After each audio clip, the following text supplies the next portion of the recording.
First, I want to give a shout out to Kenneth for that previous talk. That was incredibly inspiring and motivating talk as well.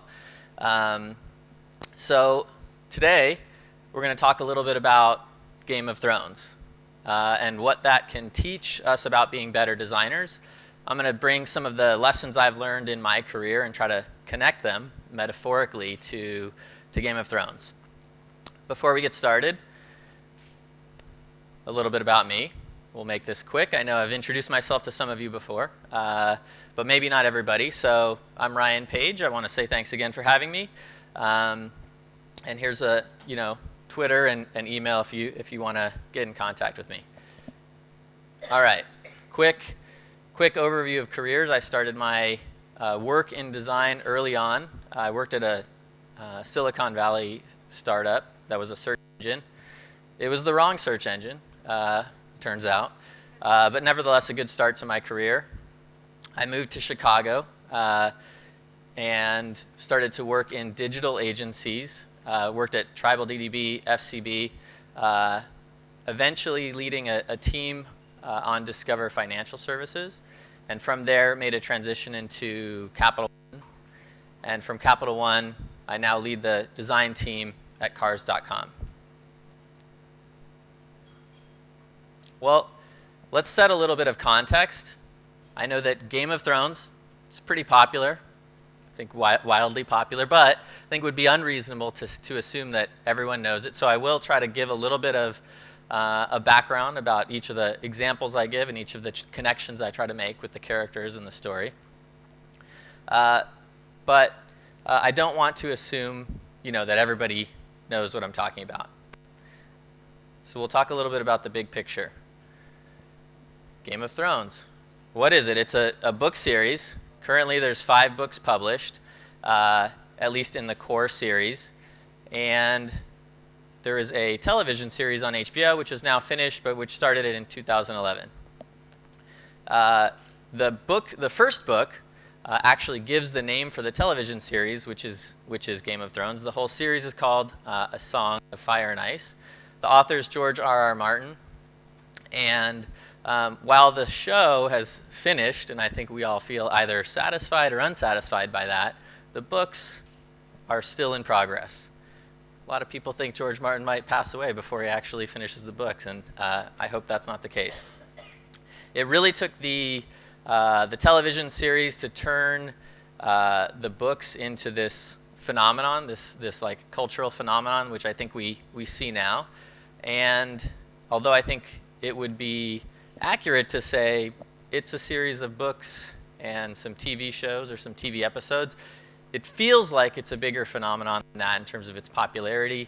You have people going on vacations around the themes in the books. You have people, trying to be at locations where different scenes were shot. I happened to be in Croatia a couple years ago and was lucky enough to I didn't actually take the tour, but got to walk around in some of the area where King's Landing appears in the show. So plot-wise, let's talk about what it is. I think it's fair to say it's a grand drama. It is multi-threaded, and at least in the books, it's told from many different perspectives. In the television show, it's a little bit more of a single narrative happening in different places, and you have to infer the perspective of different people. At its core, it is about the struggle to control a land called Westeros, and involves a lot of politics, passion, family, duty, and violent struggle.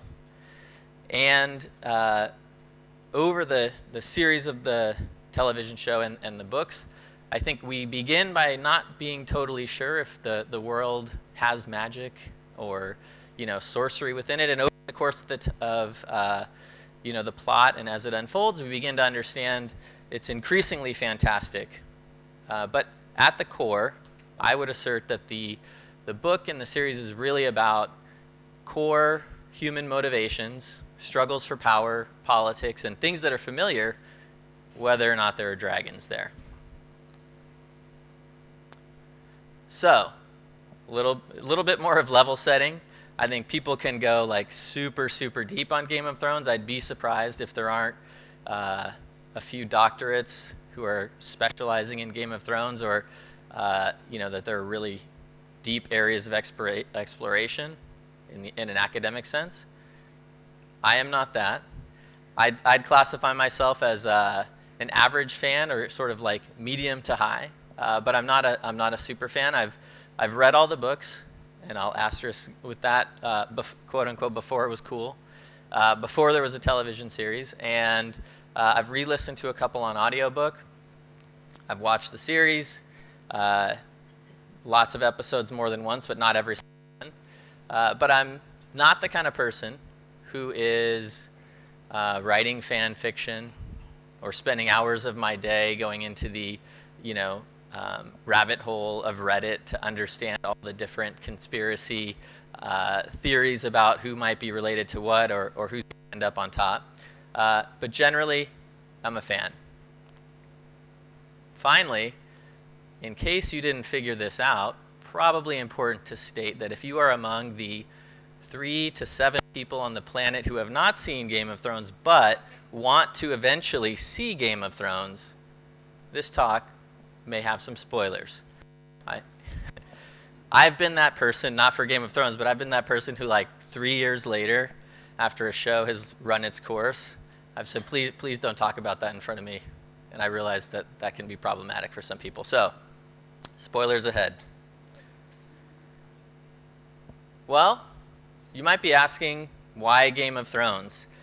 It's a series that features dragons, armies of the undead, sorcery, and you might wonder, how does that relate to design?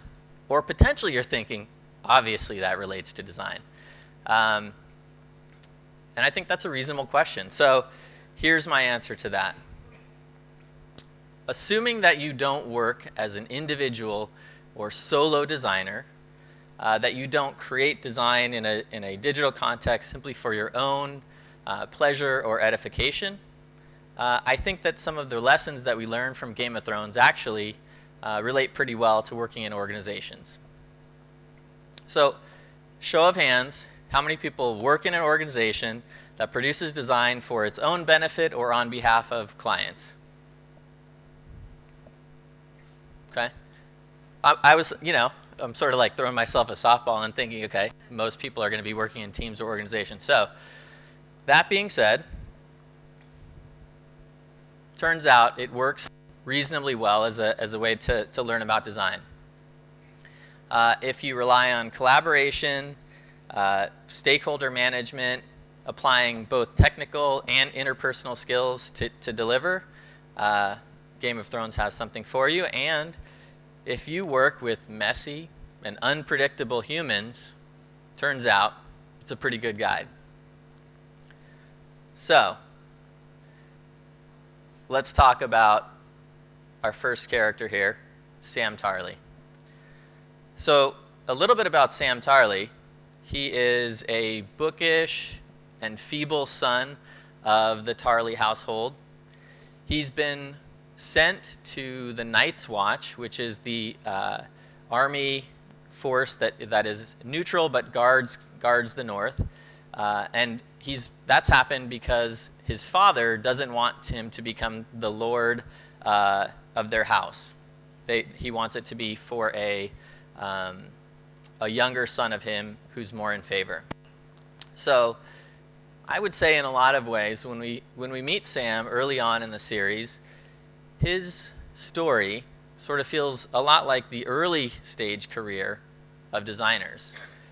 And in that case, some days might feel a little bit like this. Oop. This could be a problem. We need a little sound. Hold on.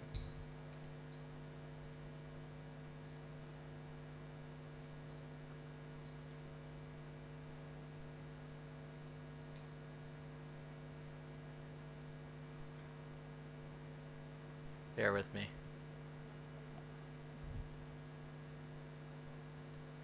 We tested it before. Sorry. I don't know if it's the HDMI making it.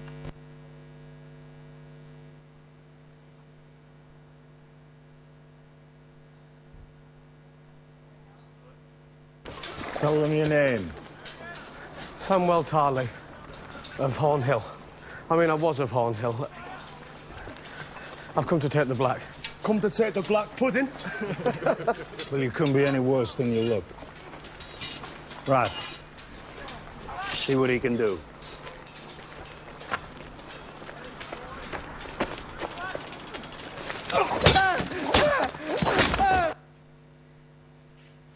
Okay, so what can we learn from Sam? A couple things. First, he's not good at much, but he keeps showing up. He keeps doing what is asked of him, and he works on building a small network of supporters and mentors who can help him. And eventually, even though he certainly doesn't stand out as a fighter, eventually, luck finds Sam. And although he is scared and generally ill-prepared, he eventually, sort of comically, manages to kill a White Walker. And in so doing, learns an important part, a piece of knowledge within the lore of the series about how to kill the White Walkers, learns the fact that dragon glass will do it, and sort of demonstrates that even though he doesn't necessarily have all the natural tools and gifts that others might have, he can still be useful. So I think Sam, for me, demonstrates a couple lessons. Again, early stage designer, I'd say embrace the fact that you're not going to be good at everything. Figure out your niche, and from that, think about how to build specialization, and really just think about in your career how you can most go towards what you're naturally good at and go deeper there. And on the topic of grit, if you just keep showing up, keep giving effort, eventually you're going to make a difference in the success of a project, and that will help you move along in your career. I'm to be the new maester. So Sam turns that grit and that willingness to show up into a later specialization where he becomes a maester, sort of one of the sort of knowledge transmitters within the realm itself. And in doing that, he's leveraging something that he's naturally gifted at, as well as his friendship and loyalty with Jon Snow, who has become a leader of the Night's Watch.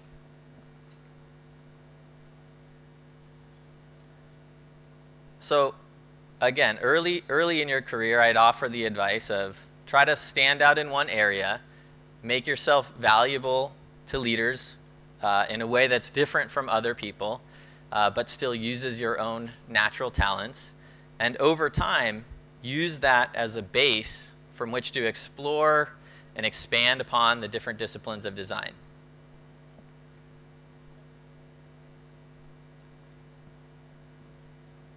Let's talk about Arya Stark.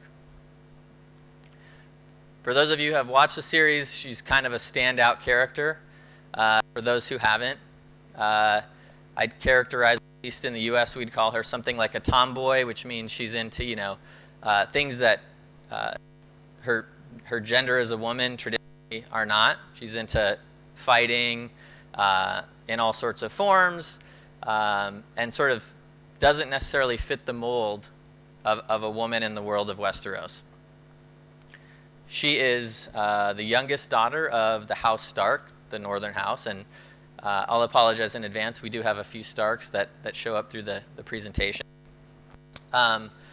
She is a key character, and important to know that in her story, she's separated relatively on in the arc of the plot from the rest of her family. She's forced to survive either on her own or with the help of sort of an underwhelming band of support characters over time. And generally speaking, she goes through a lot. If you've watched the show, if you've read the book, you know that she has a lot of struggle. And I think the thing about Arya that's interesting is she's willing to do whatever it takes, however she has to do it, to stay alive and get towards her goal, which is fairly bloody and revenge motivated, but still she's focused on making sure that she can become better and more skillful, stay alive another day to eventually get to her goal.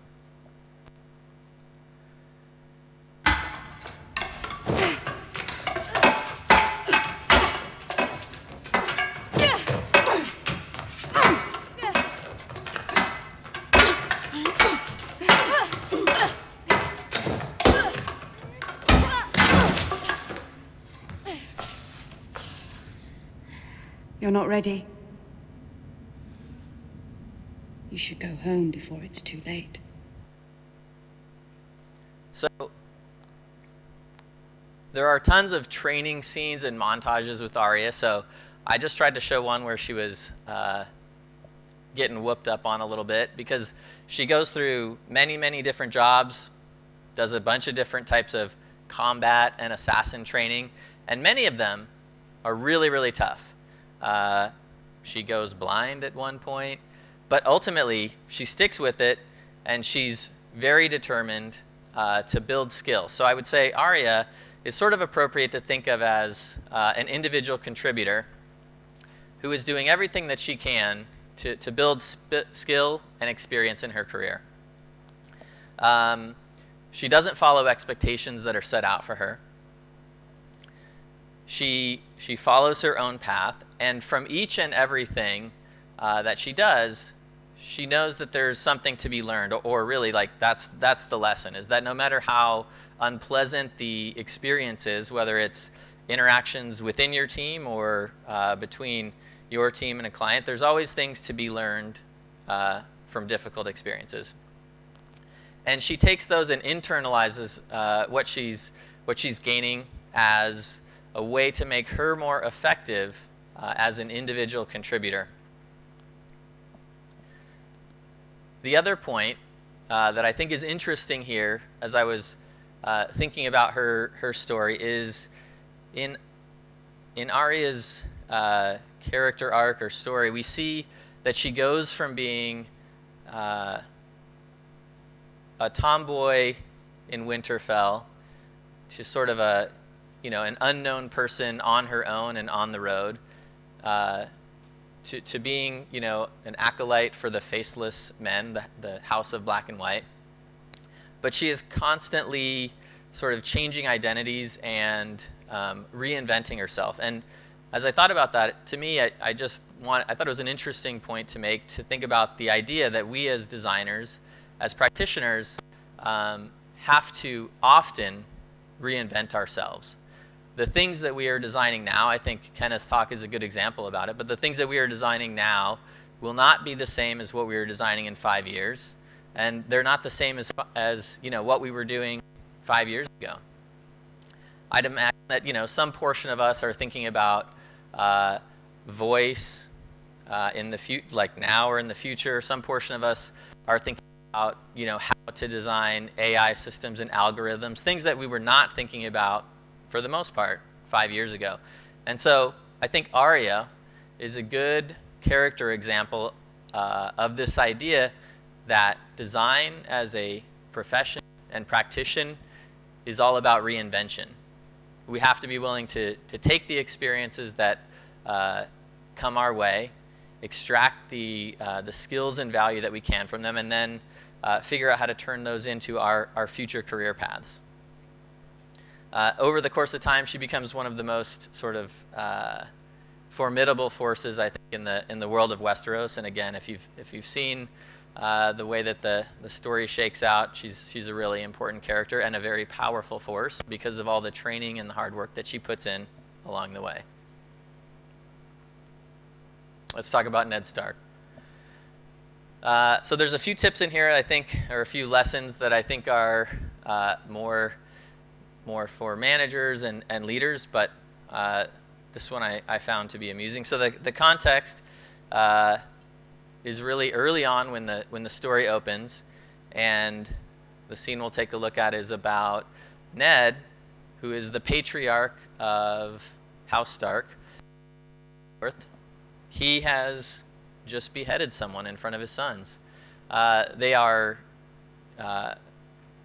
He's beheaded a deserter, and he's talking to his young son after the fact. You understand why I did it? John said he was a deserter. But do you understand why I had to kill him? Our way is the old way. The man who passes the sentence should swing the sword.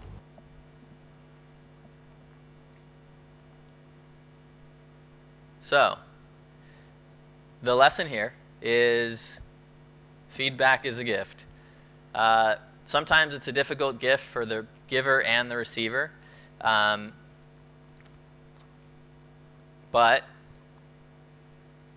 as designers, managers, and leaders, always think about delivering that feedback directly, not through intermediaries, and have the respect and compassion for the people that you work with to share that feedback face to face. I'm not saying you need to behead your coworkers or to take, a harsh view of feedback because I'm comparing it to this brutal act. But I think the sentence that he offers in there about the man who passes the sentence should swing the sword, is a pretty valuable and interesting one when it comes to giving feedback. So for those of you who are managers or team leaders, think about that.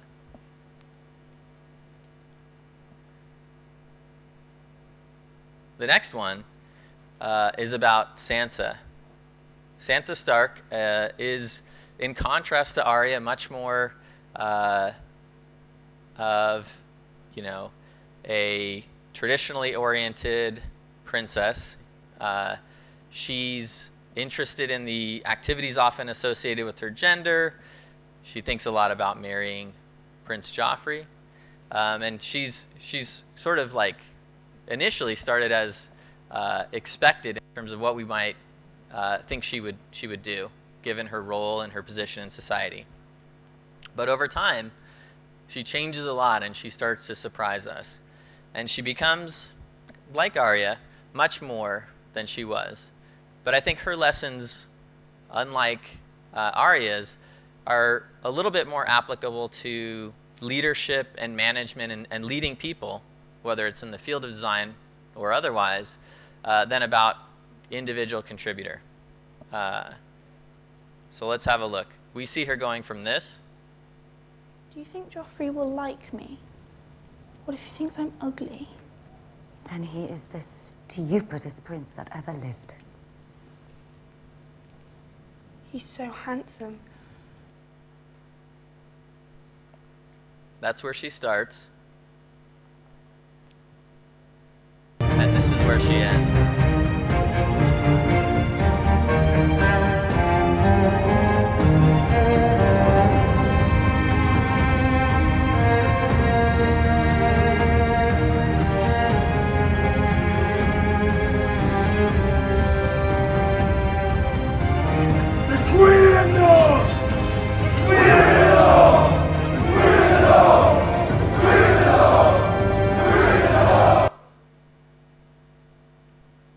Kind of get amped up just hearing the music.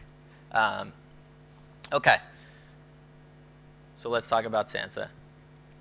I think the lesson here, you can read the words, but just want to expand on this a little bit. So Sansa, I'm not detailing everything that she goes, but like Arya, she has a tough life over the series. She's married against her will. She's sees brutal things happen to many members of her family, and largely she's living a life that is not much in her own control for a while.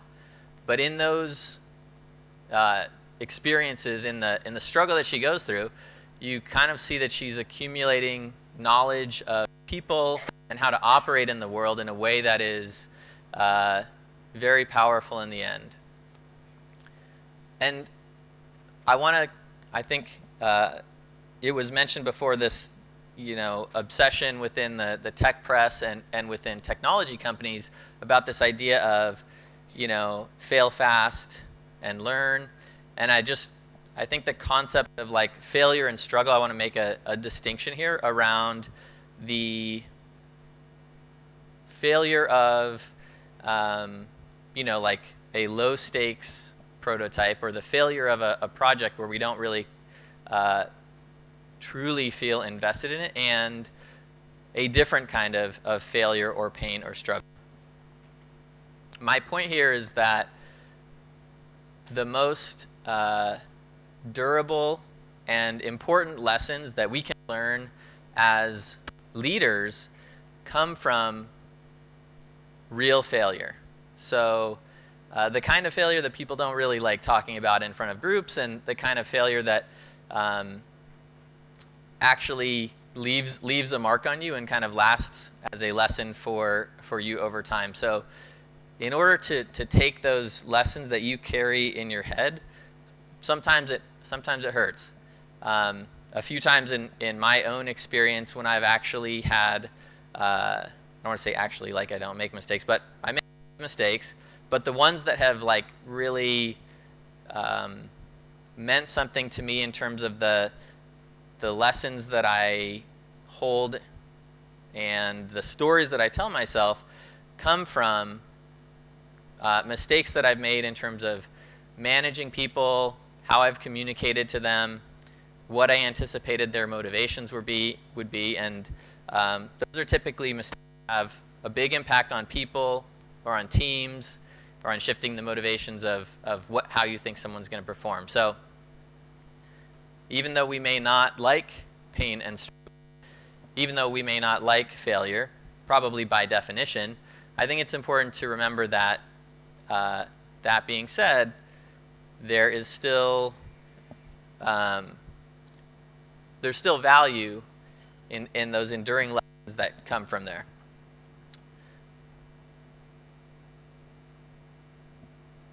So we know that Sam's into books, and I think he can stand in as our user researcher or design researcher for the purposes of this talk.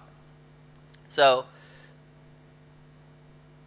I think, as I mentioned, Sam eventually becomes a maester at the Citadel, and that is for the realm of Westeros, the sort of seat of knowledge, or the place where all of recorded knowledge is most easily organized. But the point in showing this next slide is that there's simply too much to know. So my advice to you when it comes to planning research is this: research with a clear goal in mind, and think pretty clearly about what you're learning and how that will shape your design decisions. One of the things I think that we can do as a design profession is to always say our process is research for X amount of time, then we go into this next phase, and then we go into another phase. I would say there are times where if we are simply trying to research without a goal in mind, it can be difficult to justify that to team members or to the organization. So it is much easier to use research and to justify it when we have that clear goal in mind. And part of that is there is simply too much to know in the world. If any organization were to say, hey, you can go on and why don't you get back to me in 2 years with what you know, we'd probably never actually make anything. And I think Sam's a good example of actually having a clear goal in mind. As he's in the Citadel, in some of the portions of the show that we see, he's actively looking into specific problems, whether it's family histories, interactions with the White Walkers, but things that are very specific. Saving the world.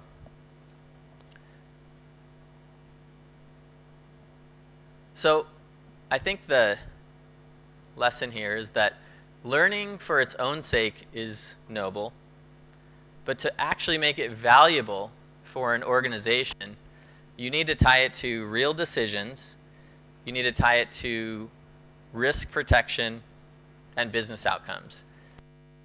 We may feel compelled or excited about this idea of learning for its own sake, but we will do better in the context of business and organizations when we tie it to the things that the business most clearly and repeatably cares about.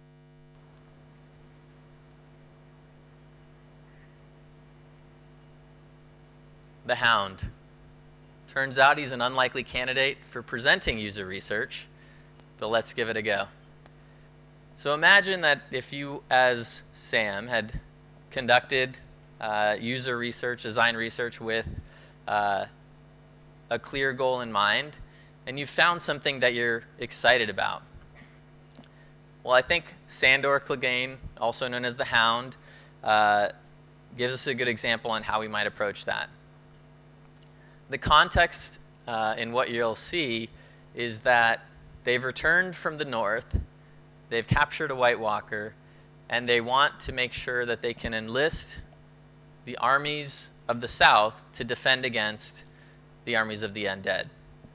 And so we see the Hound here presenting the results of this user research.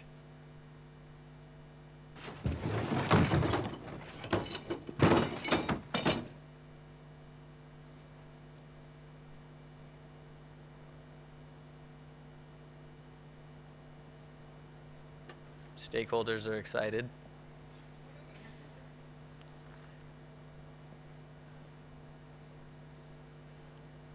Mostly.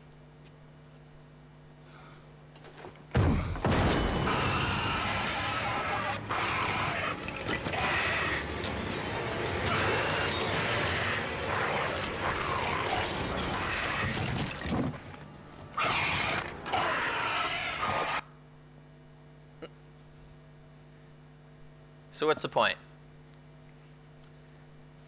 Here's the thesis. When we as designers present design research, our job is not just to present the data we've gathered.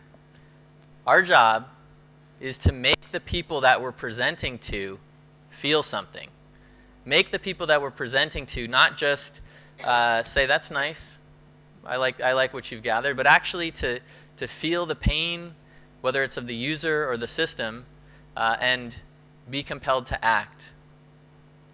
In some cases, I've worked with design researchers who take the approach and they go, look, we did a big survey, we gathered a bunch of data. I'm just here to show you the results. And for me, that's always been a less effective way of existing in the world as a designer or design researcher, because I believe that part of why we do what we do is to bring a perspective from the user and tie that to actions we want to see in the world.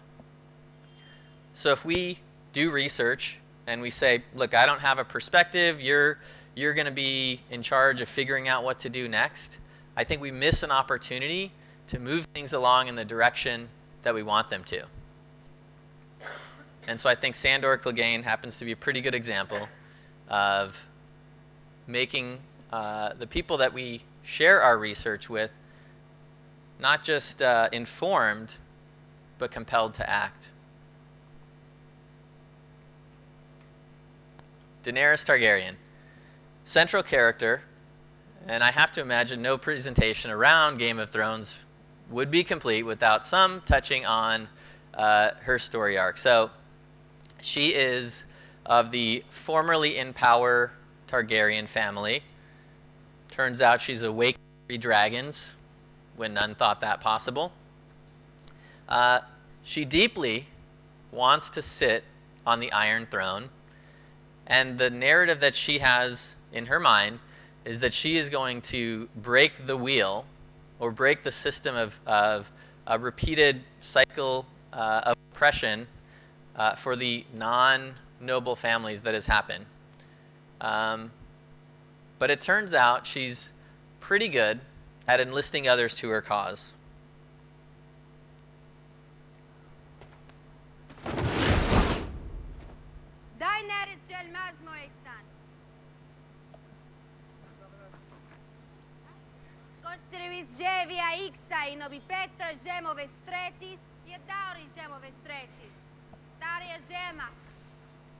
Dore udroponto sitiman, merigemi I vestra.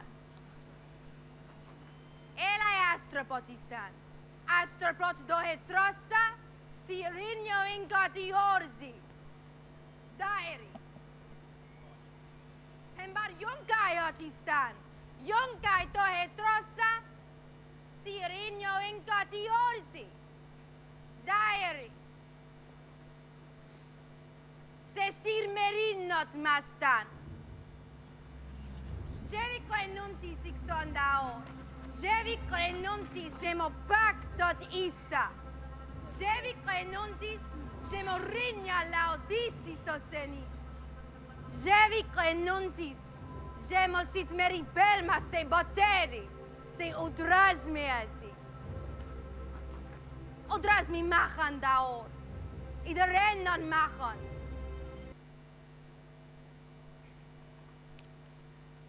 So what do we learn from Daenerys? In order to create momentum, positive forward momentum for your team, your work, your organization, create and share, create and repeat a clear and understandable vision. You've probably heard that before. And as you create that, that clear purpose for your team, know that it will gain momentum as others see progress, early stage success that aligns with this direction that you've set.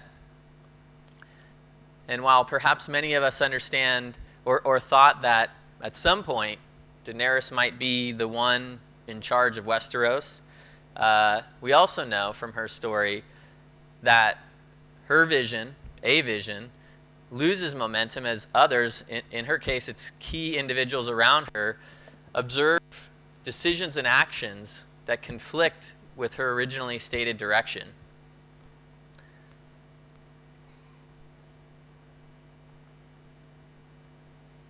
Let's talk about design righteousness. So we talked about a little bit about Ned Stark and in negative feedback, but if we are designers, sometimes we face walls. And early on in the series, Ned Stark is our moral compass. We tend to think that he is the guiding force for a universe that is right and just.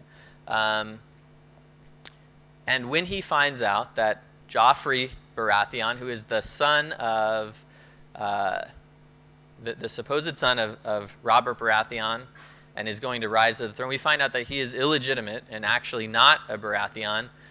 Ned Stark is compelled to try to share that news. He is compelled by the honor and justice that he feels within him to do the right thing. And I think Ned Stark's story here can be compared to falling in love with their own solution, believing that they are right, and in fact, they might be right, but the world is a little messier than that. And so, even though Ned Stark is technically correct, it doesn't work out.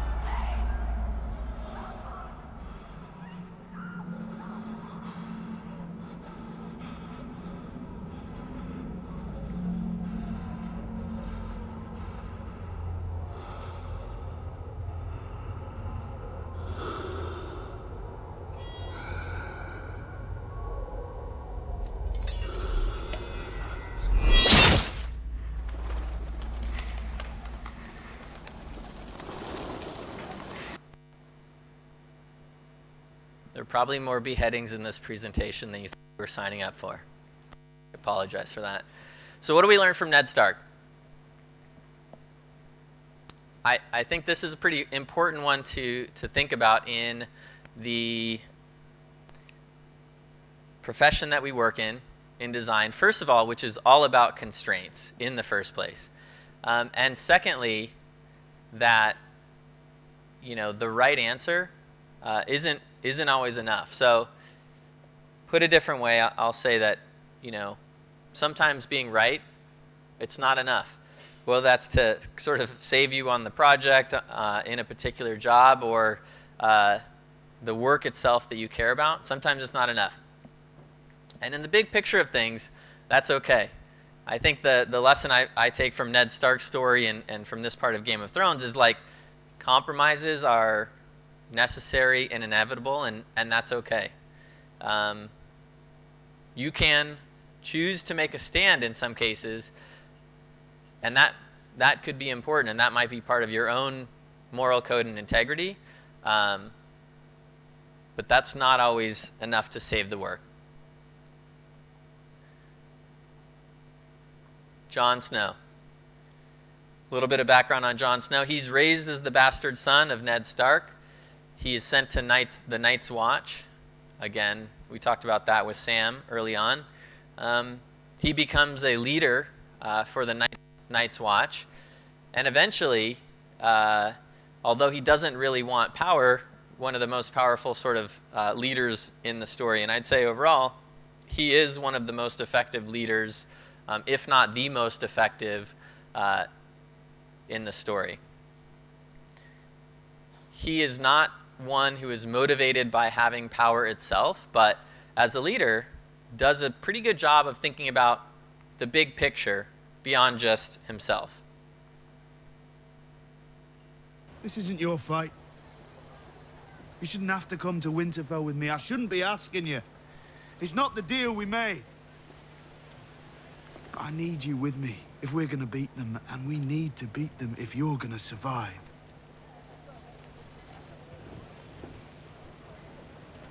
The crows killed him because he spoke for the free folk where no other southerners would. He died for us. If we are not willing to do the same for him, we're cowards.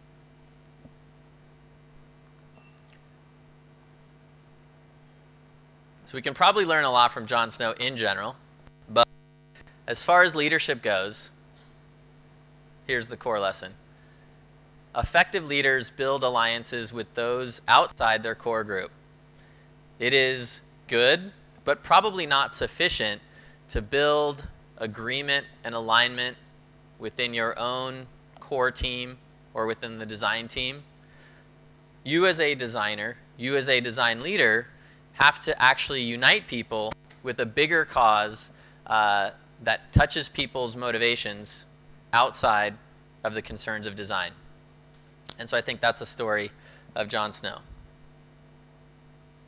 There's a lot of other things to be said about him. He's a great character in the series, but that's the story for today. This is Varys. He is known as the Master of Whispers, and he is essentially kind of an intelligence agent that works on behalf of kings and other powerful people, primarily within King's Landing, but eventually moves on. He's got tons of secrets. He's got a network of spies, but generally speaking, even though it sounds a little nefarious, he wants stability and really just solid leadership for the realm of Westeros. And in the following scene, he shares a riddle with Tyrion about power. Now, you don't see the riddle, but you see what follows.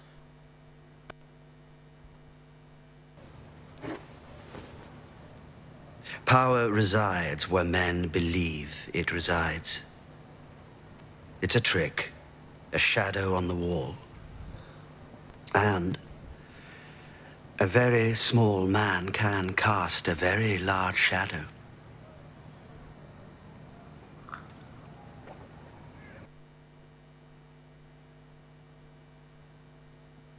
So, from Varys, the point to be made is that even in organizations that are hierarchical, where we think that power is very defined and concentrated in roles and structure, power and influence are much more fluid than you might imagine.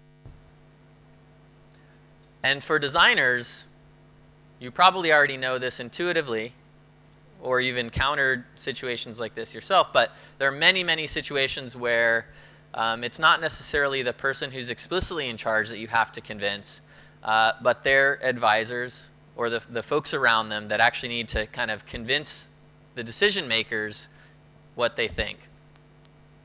So take care to try to understand those networks and make sure that you treat people who may have an influence on your work with the respect and care that they deserve, and think about how they add up to the overall system of influence, which is both formal and informal authority.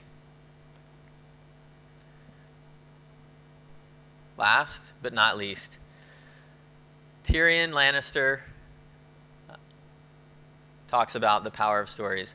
He is the dwarf son of the Lannister family and, generally speaking, unloved. He's been outcast from his family. He's probably has only his brother Jaime Lannister as a true friend and someone who's actually cares about him.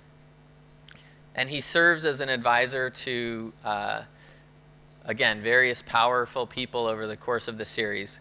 And although I wouldn't say he's the moral compass, in some ways he represents the complexity of morality within the show and the way that you need to balance your own interests and those of others. But towards the end of the show, I think he has a really interesting and sort of powerful quote that I think applies to our profession.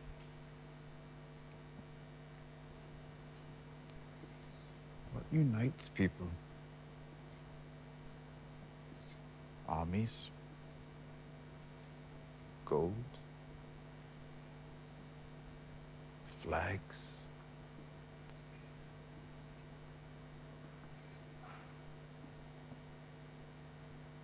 Stories. There's nothing in the world more powerful than a good story. Nothing can stop it. So probably no presentation about design would be complete without a little bit of talking about the idea of storytelling. So we'll do that. As designers, we have a duty and a responsibility to tell a compelling story about the work that we're doing, excuse me. And if we do this well, it's one of our most powerful design tools.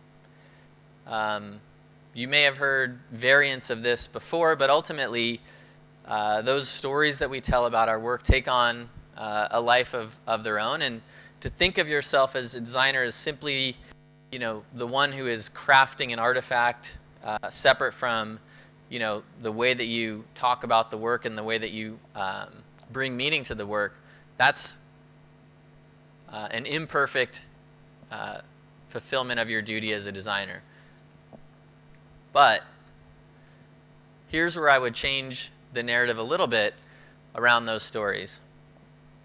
A lot of times when design folks talk about stories, they do talk about their own, like how they tell the story of the work, and I think that's important.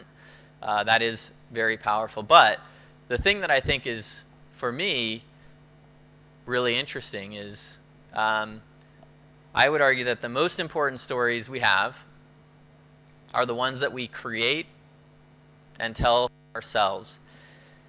And the specific stories I'm thinking about are the monologues, the interior thoughts that we have about how we explain events, what our work means, how we fit into the bigger picture. And thinking about those stories and how they either elevate or make us feel less good about the purpose of our work, the impact we choose to make on others, and what all of that means to us as people. Those are the most important stories that we can and should choose consciously, that we should reinforce. And so that's where I think for us as designers, that is the power of stories. And speaking of the power of stories, Thanks for listening to mine.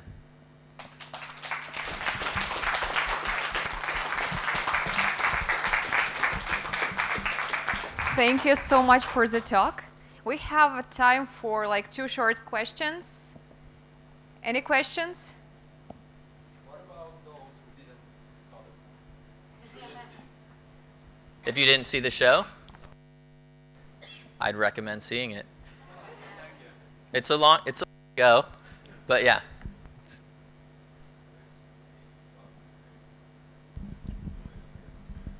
Or read read Wikipedia and spoil it all for yourself. You know? Yeah, so I have a quick question. What do you think about the last episode of the Game of Thrones? Yeah. Well, what did I think about it? Yeah. I feel like it generally, again, not a super fan, not next level knowledge, but it felt like they tried to pack too much into the whole last season overall. So it sort of felt rushed compared to the rest of the season. But yeah, it fell off a little bit in terms of the last couple episodes of the season. I kind of thought it started strong and then it ended okay. Thank you for your talk. Yeah.